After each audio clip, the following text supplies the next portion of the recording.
నమస్తే. Ulcerative colitis, IBS inflammatory bowel syndrome అనే సమస్య చాలామంది బాధపడుతుంటారు. ఈ సమస్యతో బాధపడుతున్న వాళ్ళకు మాత్రమే ఈ యొక్క సమస్య గురించి, ఈ వ్యాధి గురించి తెలిసి ఉంటుంది. సాధారణంగా దగ్గు, జలుబు, జ్వరము, ఏదో డయాబెటీస్ అట, బీపీ అట, అస్తమాట, థైరాయిడ్ అట, కీళ్ళ నొప్పులట, ఇలాంటివి తెలిసి ఉండే వాళ్లకు ఇలాంటి డిసీజ్ అనేది ఒకటి ఉంటుందని చెప్పని కూడా తెలియకపోవచ్చు. అయితే ఎవరైతే ఈ సమస్యతో బాధపడుతున్నారో వాళ్ళకు మాత్రమే ఈ సమస్య తెలిసి ఉంటుంది. దీనిలో ప్రధానంగా ఉండే లక్షణాలు విరేచనాలు రోజుకు 2, 3, 4, 5, 10, 15, 20, 30, 35, 40 సార్లు కూడా రోజులోనే విరేచనాలు అస్తమానం తినగానే వెళ్తుండడం. అంటే అది 3 సార్లు 4 సార్లు రోజులో ఉన్నట్లయితే తర్వాత పోను అది 20 నుంచి 30 సార్లు కూడా వెళ్ళే అవకాశం ఉంటుంది. తర్వాత దీనిలో ఇది పై స్థాయికి వెళ్తే ఇంకొంచెం క్రానిక్ అయిపోతే దానిలో కోలిక్ అల్సర్ అంటే అల్సరేటివ్ కొలైటిస్ అంటారు. అంటే లోపల పెద్ద ప్రేగు పుండులాగా తయారైపోయి దాంతో రక్తం అనేది అక్కడ పట్టుకోక, అంటే రక్తం అనేది శోషించుకునే పరిస్థితి కూడా లేక మీ యొక్క ఆహారాన్ని, అలాగే రక్త కణాలు కూడా చిట్లిపోయి రక్తం వస్తుండడం, అంటే విరేచనాల్లో మనకు రక్తం పోతుండడం, లేదంటే అస్తమానం కొంచెం రక్తం అవుతుండడం. తర్వాత కడుపులో విపరీతమైన నొప్పి వస్తుంటుంది ఈ సమయంలో. ఇదొకటి సమస్య. కానీ కొంతమందికి పైల్స్ లాంటి సమస్య ఉన్నా కూడా దానిలో కూడా రక్తం పడుతుంది. ఇది ఉన్నట్టుండి జరిగి తర్వాత దానికి ఏదైనా మందులు వాడితే అది తగ్గిపోతే అది తాత్కాలికంగా వచ్చుండే కేవలం పైల్స్ లాంటి సమస్య. అర్షస్ షో అంటారు, హెమరాయిడ్స్ అంటారు. హెమరాయిడ్స్ అంటే తాత్కాలికంగా అప్పుడు మీకు యొక్క పెద్ద ప్రేవుల్లో కానీ లేకపోతే రక్తంలో కానీ పుండు లాంటిది తయారైపోయి, లేకపోతే అక్కడ గడ్డ లాంటిది తయారైపోయి, లేదంటే అక్కడ చిన్న వాపుల్లాగా వచ్చేసి దాంతో నుంచి రక్తం స్రవించబడి ఆ యొక్క మనకు హీట్ ఎక్కువైపోతే, అంటే ఏదైనా చికెన్ కానీ గుడ్లు కానీ ఇలాంటి వరుసగా తింటున్నప్పుడు ఇంకా మనకు హీట్ ఎక్కువైపోయి దానివల్ల విరేచనానికి వెళ్ళినప్పుడు రక్తం పడడం, ఇది అర్షస్ అంటారు. అంటే దీన్ని డిఫరెన్షియల్ డయాగ్నోసిస్ అంటారు. అల్సరేటివ్ కొలైటిస్ వేరు, ఈ యొక్క అర్షస్ వేరు, అంటే హెమరాయిడ్స్ వేరు. ఈ హెమరాయిడ్సే చాలా కాలం పాటు ఉన్నట్లయితే ఒక్కొక్కసారి ఇది అల్సరేటివ్ కొలైటిస్గా మారే అవకాశాలు కూడా ఉంటాయి. అయితే ఏదేమైనా విరేచనంలో ఎక్కువసార్లు విరేచనానికి వెళ్ళడము, అలాగే రక్తం పడ్డము, అస్తమానం రక్తం పడ్డము, కడుపులో నొప్పి రావడం, ఇవన్నీ కూడా ఈ ఎనారెక్టల్ డిసీజెస్ కిందకు వస్తాయి. ఇంకోటంటే ఇది పెద్ద ప్రేవు, అల్సరేటివ్ కొలైటిస్లో పెద్ద ప్రేవు మొత్తం కూడా దెబ్బతినే అవకాశం ఉంటుంది. కాబట్టి కొంత భాగం పార్షియల్గా దెబ్బతినొచ్చు, మొత్తం కూడా దెబ్బతినొచ్చు. ఈ సమస్య ఉంటుంది. దీనికి పరిష్కారం ఏంటంటో తెలుసా? అసలు మందులే లేదు.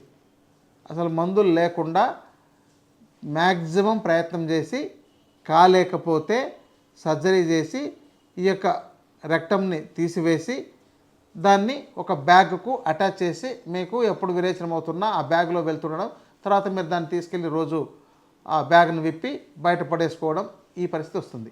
అంటే ఒకసారి ఆలోచించండి, మీకు సహజ సిద్ధంగా జరగాల్సిన విరేచనం సహజ సిద్ధంగా జరగకపోగా దీనికి ఇంత పని చేసుకోవాల్సిన అవసరం రావడం.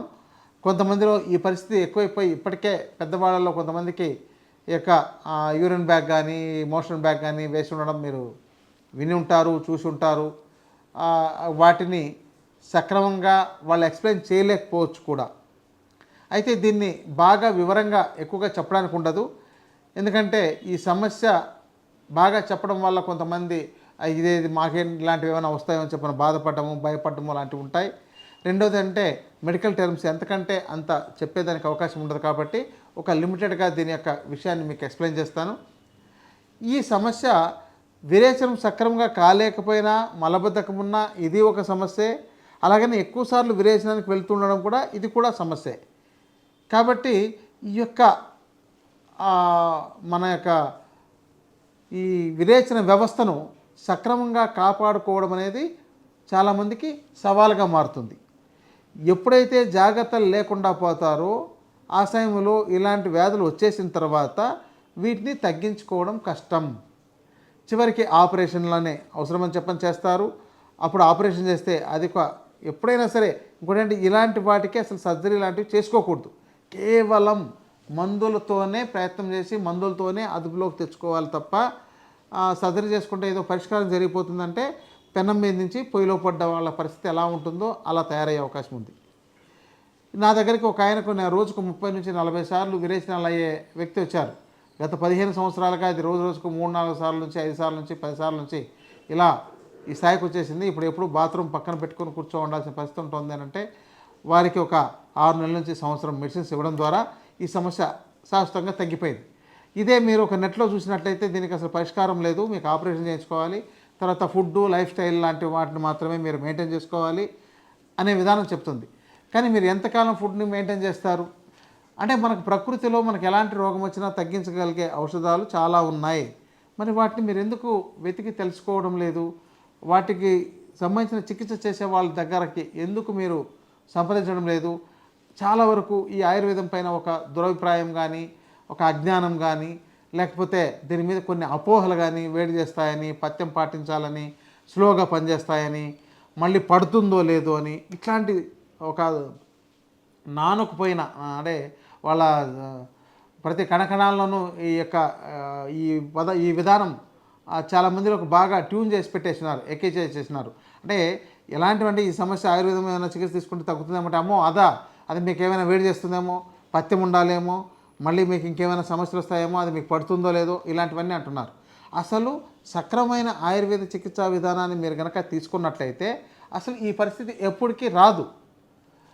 మీరు సరైన చికిత్స తీసుకోకుండా ఎక్కడో ఏదో ప్రయోగాలు చేయించుకోవడం, లేకపోతే ఏదో నాటు మందం వేస్తారని, చిన్నవి కషాయం పోస్తారని, ఏదో పసర పోస్తారని, ఇలాంటి పసర వైద్యాల కింద దీన్ని ఒక పేరు తీసుకొచ్చి పెట్టేయడం వల్ల ఇది అపఖ్యాతి పాలైంది.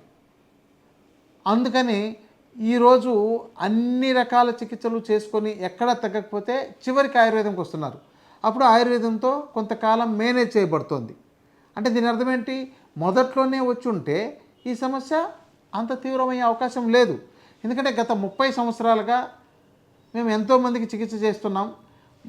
ఇక్కడ ఎవరికి ఏదైనా క్రానిక్ సమస్య అయిపోవడం కానీ, దాంతో కిడ్నీలు ఫెయిల్ అవ్వడం కానీ, లేకపోతే ఇంకేదో పథ్యాలు పాటించకుండా పోవడం వల్ల వాళ్ళు ఏదో చనిపోవడం కానీ, ఇలాంటివి ఎక్కడా ఏమీ జరగల. ఒకే ఒక గుణం ఒకటి ఉంటుంది, వాళ్ళ యొక్క శరీరతత్వాన్ని బట్టి వేడి చేసే గుణం. అది పిత్త ప్రకృతి ఉన్న వాళ్ళకి జరుగుతుంది. ఇంకొకటి ఏంటంటే ఇక్కడ ఆహార విధానాన్ని కనుక సరి చేసుకున్నట్లయితే ఆ సమస్య కూడా రాదు. చాలామందికి నీళ్లు సరిపడినంత తాగలేరు. ఎప్పుడూ చికెను, గుడ్డు లాంటివి తింటూ వేడి చేసే పదార్థాలని అధికంగా తింటూ ఉండడం, ఇలాంటి వాళ్ళకు వేడి చేసే గుణం ఉంటుంది. కాబట్టి వాళ్ళ యొక్క ఆహార విధానం, జీవన విధానం మార్చుకోవడం ద్వారా ఈ యొక్క సమస్యలు తగ్గించుకోవచ్చు. తర్వాత ఒక్కోసారి కొంతమందికి గ్యాస్ ప్రాబ్లం అవుతుందండి అవి వేసుకుంటే అంటుంటారు. వాళ్లకు ముందే అజీర్ణము, అగ్నిమాంద్యము, అద్మానము అనే ఈ గ్యాస్ ట్రబుల్ అంటే ఇండైజెషన్ ఉండే సమస్య ఉంటుంది. కాబట్టి వాళ్ళు ఏదో అలా కొంత కడుపు నింపుకొని బతికేస్తుంటారు. అలాంటి వాళ్ళకు ఈ ప్రాబ్లమ్స్ వచ్చినప్పుడు దీనికి మందులు తీసుకుంటే ఓకే మాకేదో సమస్య అయిందని చెప్పని భావిస్తుంటారు. ఇవన్నీ తప్పు. కేవలం వాళ్ళ యొక్క జీర్ణ వ్యవస్థను కూడా మెరుగుపరుచుకునేదానికి ఇక్కడ ఔషధాలు తీసుకొని వాటిని తీసుకుంటూ వాళ్ళ రోగాలకు సంబంధించిన ఔషధాలను తీసుకున్నప్పుడు ఇలాంటి సమస్యలు ఎప్పుడూ రావు. ఇక ఈ అల్సరేటివ్ కొలైటిస్ కానీ, ఐబిఎస్ కానీ దీన్నే ఆయుర్వేదంలో గ్రహణి వ్యాధి అంటారు. దీంతో గ్రహణిలో మళ్ళీ చాలా రకాలు ఉంటాయి. వాతజ గ్రహణి, పిత్తజ గ్రహణి, కఫజ గ్రహణి, సన్నిపాత గ్రహణి, ఇలాంటివన్నీ ఉంటాయి. అయితే ఇది వైద్యుల పర్యవేక్షణలో చికిత్స తీసుకోవాల్సిన అవసరం ఉంటుందండి. దీనికి ఏదో మీ ఇంట్లో మీరు ఏదో పరిష్కారం చేసుకోండి, ఇది వాడండి అది వాడండి అని చెప్పడానికి అవ్వదు. ఎందుకంటే ఇవి ఒక మినరల్ కాంపౌండ్స్తో కానీ, లేకపోతే కొంచెం రేర్గా దొరికే కొన్ని ద్రవ్యాలతో కానీ చికిత్స చేయాల్సిన అవసరం ఉంటుంది. కాబట్టి ఇలాంటి సమస్య ఉండేవాళ్ళు ఫోన్ ద్వారా కానీ, లేకపోతే డైరెక్ట్గా కానీ సంప్రదించినట్లయితే వాళ్ళకు తగిన ఔషధాలను సూచించడం, తగిన ఆహార విధానం సూచించడం ద్వారా ఈ సమస్యను శాశ్వతంగా లేకుండా కాపాడుకోవచ్చు. అయితే మీరు ఒకవేళ ఎక్కువసార్లు విరేచనాలు అవుతూ, ఎక్కువ రక్తం పడుతూ, బాగా పెయిన్, కడుపులో నొప్పి వస్తూ ఉన్నట్లయితే డైరెక్ట్గా రాలేకపోయినప్పుడు మీ లక్షణాలు, మీరు అంతకుముందు చేసిన రిపోర్టులు లాంటి వాటిని మాకు వాట్సాప్ ద్వారా పంపించినట్లయితే వాటిని చూసి ఫోన్లోనే మాట్లాడి అవసరమైతే కొరియర్ ద్వారా ఔషధాలను పంపి తర్వాత మీకు అది కొంతవరకు కంట్రోల్లోకి వచ్చిన తర్వాత ఈ ఇబ్బంది ఏమీ లేదు, ఇప్పుడు బాగుంది అని తెలిసిన తర్వాత అప్పుడు మిమ్మల్ని రప్పించి మీకు ఇతర దోషాలు ఏమైనా ఉన్నాయా, ఈ రక్త దోషాలు, ఇంకేదైనా మీకు జీర్ణ దోషాలు కానీ, ఇతర ఆర్గాన్కి సంబంధించిన సమస్యలు కానీ, ఇతర వ్యాధులు కానీ ఏమైనా ఉన్నాయా లేదా అనేది వాటిని పరిశీలించి వాటికి తగిన చికిత్స ఇవ్వడం జరుగుతుంది. ఇలా ఈ యొక్క అల్సరేటివ్ కొలైటిస్ అనే సమస్యను, అంటే రక్త ప్రవాహం, ఇక్కడ ప్రవాహిక అని కూడా అంటారు, రక్తము ప్రవాహంలాగా వెళ్ళిపోతుంటుంది వీళ్ళకి, కడుపులో విపరీతమైన నొప్పి, దాన్నే ఉదరశూల అంటారు. అసలు విపరీతమైన నొప్పి, భరించలేనంత నొప్పి, అంటే పడి దొర్లుతుంటారు. ఇలాంటి పరిస్థితుల్లో కూడా మెల్లమెల్లగా, అంటే వెయ్యగానే నొప్పి తగ్గించేటట్టు చేయడం కాదు, ఇంకొంతమంది ఈ పెయిన్ కిల్లర్స్ లాంటివి వాడి తర్వాత వేరే కిడ్నీ సంబంధ సమస్యలు వచ్చినాయని చెప్పిన వాళ్ళు కూడా ఉన్నారు. కాబట్టి అలాంటివి ఏవి రాకుండా కూడా కాపాడగలిగి రోజు రోజుకు కొంత మెరుగుపరిచే విధంగా, వాళ్ళ యొక్క రోగాన్ని తగ్గించే విధంగా చేసే ఔషధాలు అందుబాటులో ఉన్నాయి. వీటిని ఉపయోగించుకొని మంచి ఆరోగ్యాన్ని పొందండి. నమస్కారం.